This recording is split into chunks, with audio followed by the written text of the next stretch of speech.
We're doing this, reading it together, an open heart. By the Dalai Lama. We're on page 143 in the middle of the calm abiding, the 9 calm abidings. What I was going to say at the end of the last video is I was watching Mingyur Rinpoche doing a meditation, and I realised that, you know, when he first started, you take the object, so you had the object of the breath, so he was breathing, you breathe in and out, just like, not conscious, you're not like breathing in, breathing out, breathing in, you just like, your body's breathing, and you are just sort of like aware of it doing its natural function. And when you do that, you become calm quite quickly. It's quite a powerful experience. But then what he reminded me, which I'd forgotten in all the drama of whatever I've been through, is that it's not so much that you are following the breath out and then in of your nose. It's that you are sort of sitting behind the breath, and you are watching. It's the awareness of the breath that you are focusing on. So it is the mind that is watching the breath that you are actually meditating on. I was like, no shit, because like all of my stuff's been like tainted by people talking and opinions and stuff like that. But there's no way that any deluded guru or whatever can get into that level of you where the mind, the awareness of the breath, not the breath, that can be hijacked by them. Breathe in, breathe out, breathe in. You can hear their voices saying, breathe in, breathe out. Or, you know, like the whole guilt trip, like you're not focusing, blah, blah, blah. But just like holding back on the awareness behind the breath.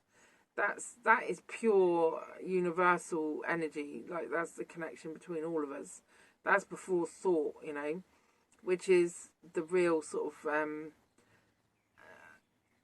purity that I think the Buddha, when they talk about pure, I think they're talking about that and not sin or anything like that.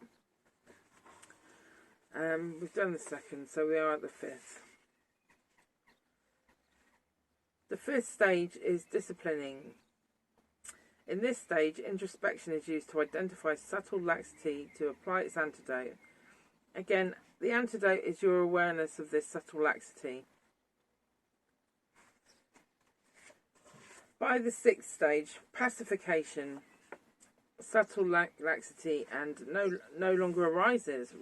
By the sixth stage, pacification, subtle laxity no longer arises. Emphasis is thus placed on applying the antidote to subtle excitement.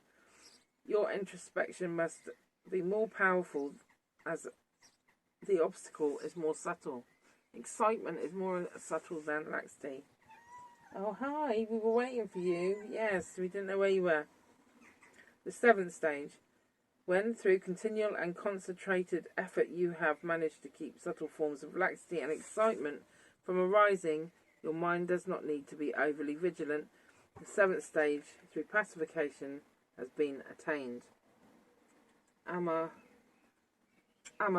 we're in the middle of very important things. The eighth stage. When, with some initial exertion, you can place your mind on its object and are able to remain focused without the slightest experience of laxity or excitement, you have attained the eighth stage. We call this single-pointed. I'd like that.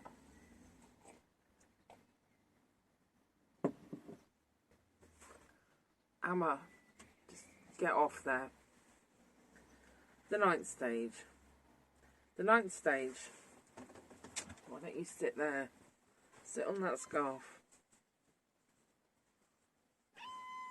Sit there. Stop shouting at me. No? Right, don't then.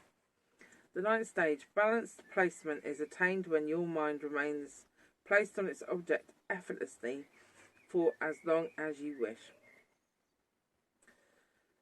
True calm abiding is achieved after attaining the ninth stage by continuing to meditate with single-pointed concentration until you experience a blissful compliancy. No, a blissful pliancy of body and mind. It is important to maintain a skillful balance in your daily practice between the application of single-pointed concentration and analysis.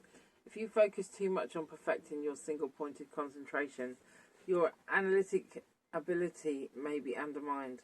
On the other hand, if you are too concerned with analysing, you may undermine your ability to cultivate steadiness, to remain focused for a prolonged period of time.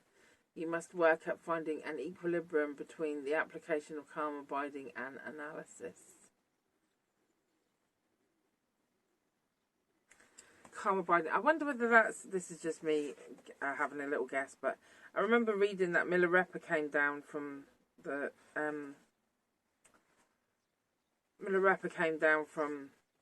mountains after doing a massive retreat, and everyone was asking him loads of questions. They were like, "Oh, tell us all about it, whatever." And he said, "I just haven't used my speech for a long time, and I'm finding talking really difficult." So I think the real challenge is trying to stay a functioning human, I guess, as you're travelling up the abidings, because my real challenge in the whole of Buddhism is to stay a normal human, because you go through different sort of awakening stages. Like renunciation can really floor you, and then compassion, you just walk around crying all the time. There's this like remaining a functioning human being is one of the more challenging aspects sometimes of Buddhism, or you get like so passionate, like and into it, that you drop everything and become a nun. So like and by that point you are no longer functioning as a balanced human being. You are completely, you could argue gone a bit too far.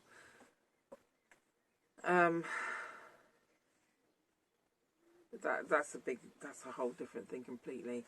Would I still be a nun if I could be? Yes. Would I change my life as it is now? No. So now we are heading into wisdom. Wisdom being emptiness, more than likely. Chapter 13. We've got a few minutes, we'll start. 149. We are now acquainted with the technique to discipline our minds so that we can remain perfectly focused on an object of meditation. This ability becomes an essential tool in penetrating wisdom, particularly emptiness. Though I have touched upon emptiness throughout this book, let us now explore it a little bit more deeply. Just what emptiness is. The self. Me. We all have a clear sense of self, a sense of I. Not all of us. It's not clear, but I do. Yep. We know who we are referring to when we think, I am going to work, I am coming home, or I am hungry. Even the animals have a notion of their identity, though they cannot express it in words the way we can. When we try to identify and understand just what the I is, it becomes difficult to pinpoint. In ancient India, many Hindu philosophers speculated that this self was an independent of a person's mind and body. They felt like there had to be an entity that could provide continuity among the different stages of self, such as the self when I was young, or when I get old, and even the me in a past life and the me in the future life. As all these different selves are transient and impermanent, it was felt like there had to be some unitary and permanent self that possessed these different stages of life. This was the basis for positing a self that would be distinct from mind and body. They called this the Atman. I suppose the soul, maybe. I think the soul is quite a widely believed vehicle for their mind. Actually, we all hold such a notion of self. If we examine how we perceive this sense of self, we consider it the core of our being. We don't experience it as some composite of arms, legs, head, torso, but rather we think of it as the master for these parts. For example, I don't think of my arm as me. I think of it as my arm, and I think of my mind in the same way, as belonging to me. We come to recognise that we believe in a self-sufficient, independent me at the core of our being, possessing the parts that make us up. that's good. That's a good way to look at it. We think my arm, that's me. We think my mind, that's me. What's wrong with this belief? How can such an unchanging, eternal, and unitary self that is independent of mind and body be denied? Buddhist philosophers hold that a self can be understood only in direct relation to the mind-body complex. They explain that if an atominal self were to exist, either it would have to be separate from the impermanent parts that constitute it, the mind and body, or it would have to be one with its parts.